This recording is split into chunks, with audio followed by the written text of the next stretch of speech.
Praise the lord. యేసునామమే జయము. మన రక్షకుడు మన విమోచకుడైన యేసుక్రీస్తు అతి పరిశుద్ధమైన నామములో అందరికీ వందనాలు. చిన్న ప్రార్థన ద్వారా ఈ రాత్రికాల వాక్య భాగం ధ్యానించుకుందాము. పరిశుద్ధుడ మహాగణుడైన దేవ యేసయ్య, సర్వాధికారినైనా మీకే వేలాది వందనములు కృతజ్ఞత స్తోత్రం చెల్లించుకుంటాను దేవ రాత్రికాల సమయంలో ప్రభు వాక్య భాగం ధ్యానిస్తుండగా వాక్య భాగం మాకు అర్థమవుట్లు సహాయం చేసి మీ కృపలో బలపరిచి మీకు మాదిరిగా మమ్మల్ని నడిపించి మీ చిత్తం మా జీవితం జరిగించమని చిన్న ప్రార్థన యేసునామములో అడిగి వేడుకుంటున్నాను తండ్రి. ఆమేన్. కీర్తన గ్రంథం 37వ అధ్యాయం 29వ వచనము. నీతిమంతులు భూమిని స్వతంత్రించుకొందరు, వారు దానిలో నిత్యం నివసించెదరు. ఆమె దేవుడి వాక్య భాగం దీవించును గాక. ప్రభునందు ప్రియులారా, ఇక్కడ వాక్య భాగంలో గమనించినట్లయితే నీతిమంతులు భూమిని స్వతంత్రించుకొందరు, వారు దానిలో నిత్యం నివసించెదరు. అదేవిధంగా వాక్య భాగంలో గమనించినట్లయితే కీర్తన గ్రంథం 37వ అధ్యాయం 9వ వచనంలో కీడు చేయువారు నిర్మూలమగుదురు, యెహోవా కొరకు కనిపెట్టుకుని వారు దేశమును స్వతంత్రించుకొందరు. కీర్తన గ్రంథం 37వ అధ్యాయం 11వ వచనంలో దీనులు భూమిని స్వతంత్రించుకొందరు, బహుక్షేమం కలిగి సుఖించెదరు. కీర్తన గ్రంథం 37వ అధ్యాయం 18వ వచనంలో నిర్దోషుల చర్యలను యెహోవా గుర్తించుచున్నాడు, వారి స్వాస్థ్యము సదాకాలము నిలుచును. కీర్తన గ్రంథం 37వ అధ్యాయం 27వ వచనంలో కీడు చేయటం అని మేలు చేయుము, అప్పుడు నువ్వు నిత్యము నిలుచుదువు.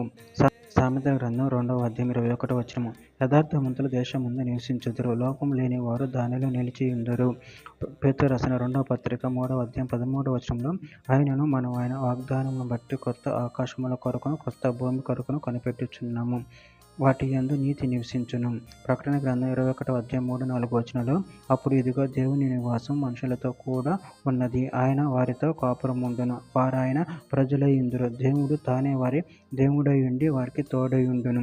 ఆయన వారి కన్నుల ప్రతి బాష్పబిందును తుడిచివేయును, మరణం ఇక ఉండదు, దుఃఖమైనను ఏడుపైనను వేదనైనను ఇక ఉండదు, మొదటి సంగతులు గతించిపోయినను సింహాసనములో నుండి వచ్చిన గొప్ప స్వరం చెప్పుట వింటిని.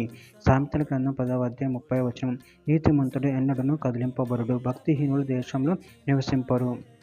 చివరిగా ఒక మాట, తిమోతికి రాసిన మొదటి పత్రిక 4వ అధ్యాయం 8వ వచనంలో శరీర సంబంధమైన సాధకము కొంచెం మట్టుకే ప్రయోజనకరమవును గాని దైవభక్తి ఇప్పటి జీవము విషయంలోను రాబో జీవము విషయంలోను వాగ్దానంతో కూడినదైనందున అది అన్ని విషయంలోనూ ప్రయోజనకరమవును. ఆమె దేవుడి వాక్య భాగం దీవించిన కాక చిన్న ప్రార్థన చేసుకుందాము. పరిశుద్ధుడా ప్రేమగల దేవేశాయన, మీరు ఇచ్చిన వాక్యదానాన్ని బట్టి కృతజ్ఞతలు చెల్లించుకుంటున్నాను తండ్రి.